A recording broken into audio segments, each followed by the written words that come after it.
inde barke ma feeñi wuro Madina mi juule giɗo ma ɓurnaɗo tagoma feri Makka wuro ma fayi Madina rabbi kisal ma wanjo e giɗo ma o jom tariqa gando Madina jula pecce fecca kala goto rokka jomam subima wuro Madina. Assalamu alaikum bandiraɓe musidɓe tedduɓe heeɗiyankoɓe Ayaw meɗen Mbela TV on jettama on jarnama moni kalto woni kala nder jofna winderde sikki ala interview ji men ene jokki ha joni hannirta ni hande kadi en gari ɗo e Daka ɓe ganduɗa kadi min Enguel naaɓe en tawiɗo o Ba Abou Ba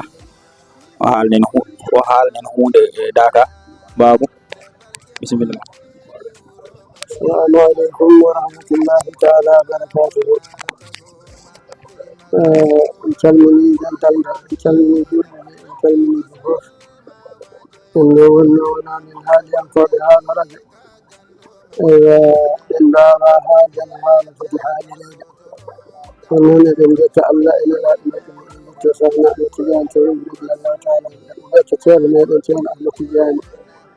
ene yeehi ko ceerno Umar en jetta dental ngal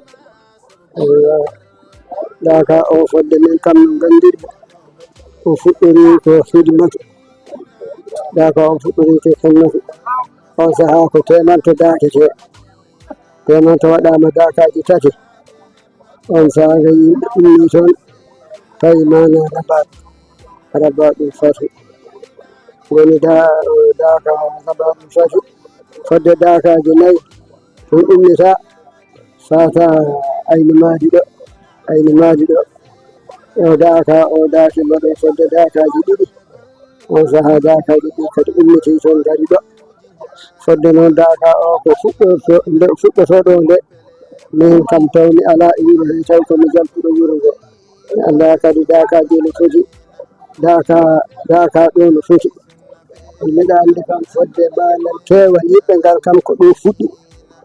eyyi ɗum ko jamal Alaji Massaoudou radiallahu taala anhu nde ceerno Alaji Massaoudou rutti radiallahu taala anhu on saaha ceerno Tidiane natti ceerno Tidiane e muñiraɓe muɗum hono ceerno Abdoulaye ceerno Ibn Omar eywa ceerno Bassirou Thiam ceerno Ousmane Thiam ceerno Mouhamadoul Mansour eyyi kamɓe ɓeɗo gonno mana wonɓe ɓe e Daka he ceerno noon mo kamɓe eyyi so ɗum ɗon yawti en jetta Allah e nelaɗo muɗum eywa minen wonama haaliyankoɓe haala radio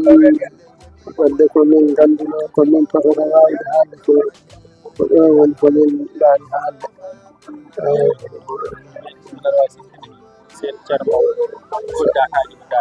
ceerno mawɗo radiallahu taala anhu so tawi mi yiɗitano dakiɗo ko dakaji jeegom somi jejjitani ɗum ceerno mawɗo dakiɗo ko dakaji jeegom eyyi hitande Bounaka Didande nden hitande Daka waɗo ko Rabat ɗum fadi nden ceerno Ibrahima Diallo ceerno Bamum Abdoul Hayy ina rafa ɗon ina wawini gara on saaha koye nden hitande woni ko rutti kanko ceerno Bamum ceerno Abdoul Hayy ceerno Ibrahima Diallo amma noon komi jejjiɗɗo eywa dakaji on saaha dakaji ɗi woɗi poti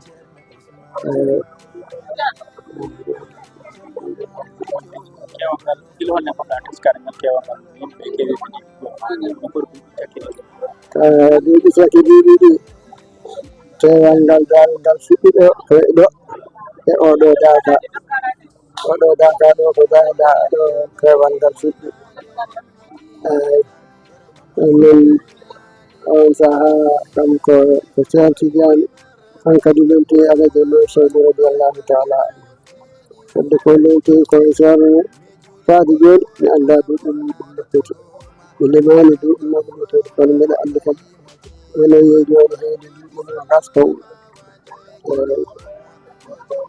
neɗɗo kam haalata tan ko fodde gandal muɗum inchallah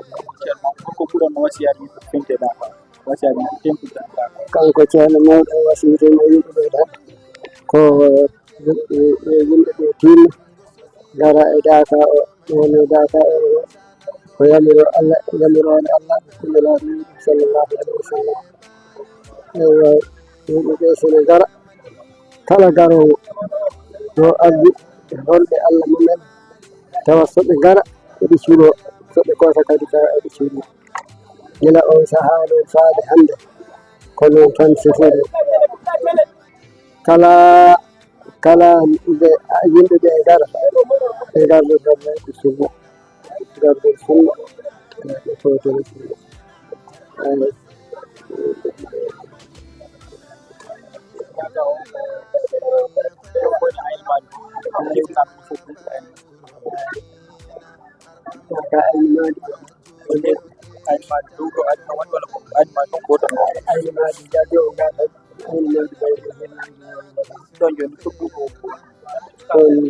ko da sende da ka jini dum foti da ka jini sende ko tesken ko da ka jini en da ka ko be itudi do yimbe tali ledde biyete tali yede ina e nder nokku he nokku o tali yede ina loro yimbe wadde hen ina jara hen e maare wadde hen no jara be tampa tawi o sahaa ɗum wiitaka andaka caggal muɗum nonde andeya o sahaa fatugaji daka admission ko masikta arɓe daka e yiɓɓe arda keɓa eyyi sirtoni yiɓɓe arde daka a madina kam kala garoɗo yo ardu allah e nelaɗo muɗum sallllahu alayhi wa sallam ɓe arnoto naato ceerno noto diine oɗo wonnoto ceerno diine l'islam ko diine jokkere enɗam anda e jokkere enɗam ko newiɗe e yankinare e andude maɗo ko yiɗi ko yiɗa gila he rewɓe ha e sukaɓe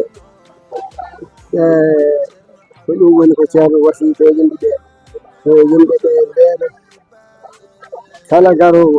yo andu no ardu yo ardu leydi yo ardu yoɓe gardu leydi ɓe ganda kadi koye l'islam ɓe garata ɓe ganda kadi koye diine ɓe garata ceerno ko ɗum ɓuri yidde kala noon ko ceerno yiɗi enenne ko ɗum woni ko yiɗɗen caggal allah e nelaɗo muɗum ko masikta ɓesndir ɓesno ɓesniragam ɓesno kam wettode wodani allah kila daka o fuɗɗi jiiɗen hen tan ko jaam tan jiiɗen hen ko ɓamtare jiiɗen hen ko jokkere enɗam jiiɗen hen ko jumodiral eywa ɗum noon so tawi mana mawɓe mbayi noon sukaɓe ne so gari yo mbano mawɓe ɓe mbano ɓe jokkodira enɗam ɓe mballodira ɓe ƴeftodira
صدق الله مولانا العظيم ولا رسول كريم على ما قال ربنا وخالق ورازق مولانا من الشاهدين.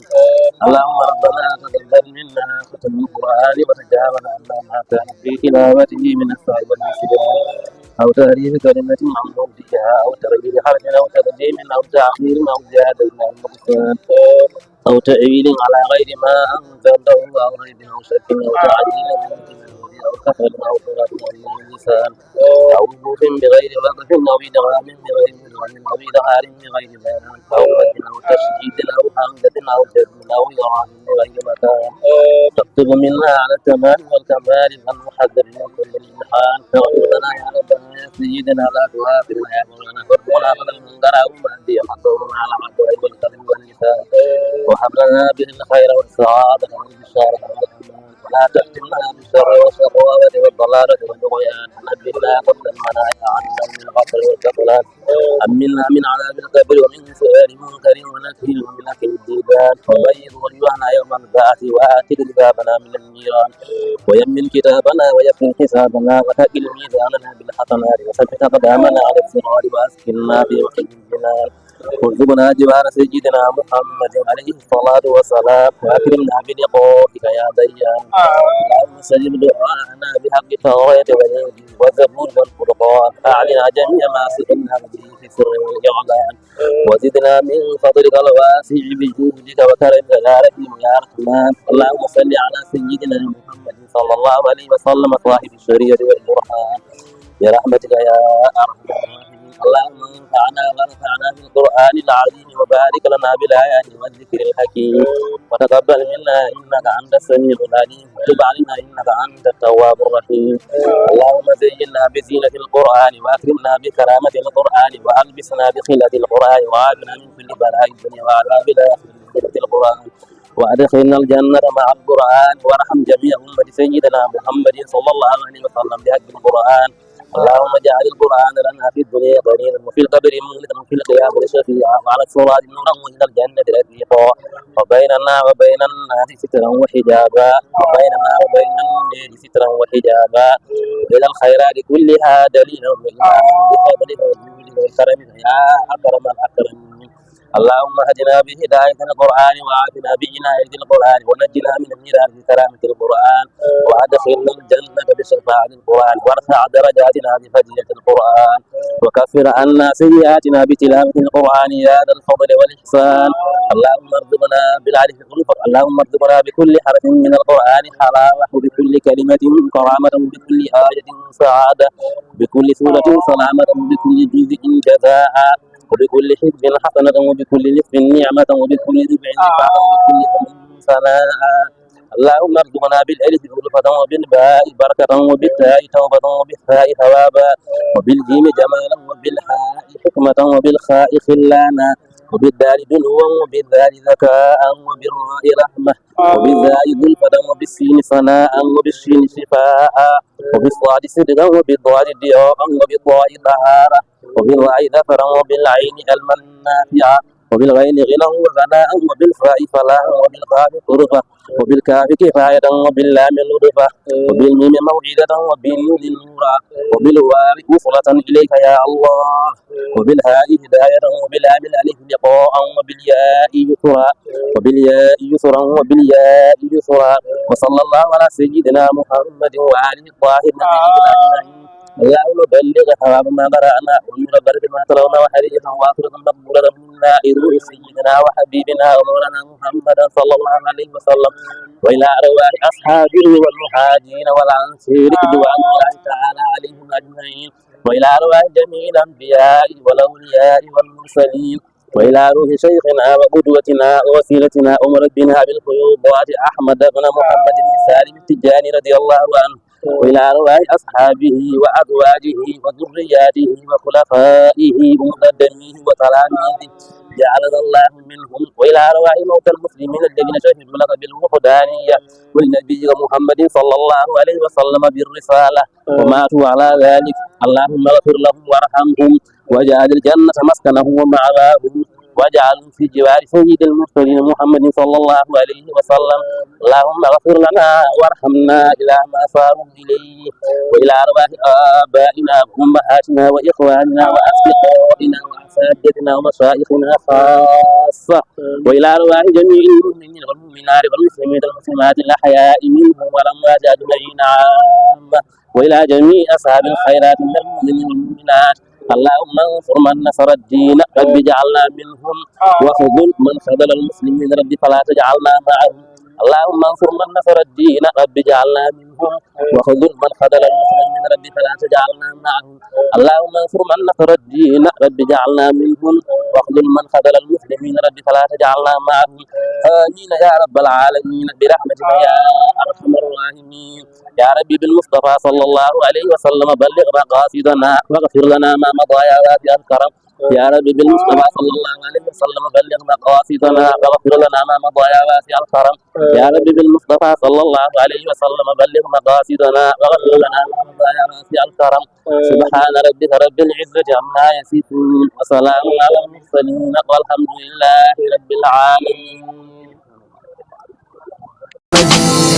Ni ma rabbi indema de barke ma feñi wuro Madina mi jule gido ma burna do tagoma feri makka wuro ma fayi Madina rabbi kisal ma wanjo e gido ma o jom tariqa gando Madina bila pecce fecca kala gotoro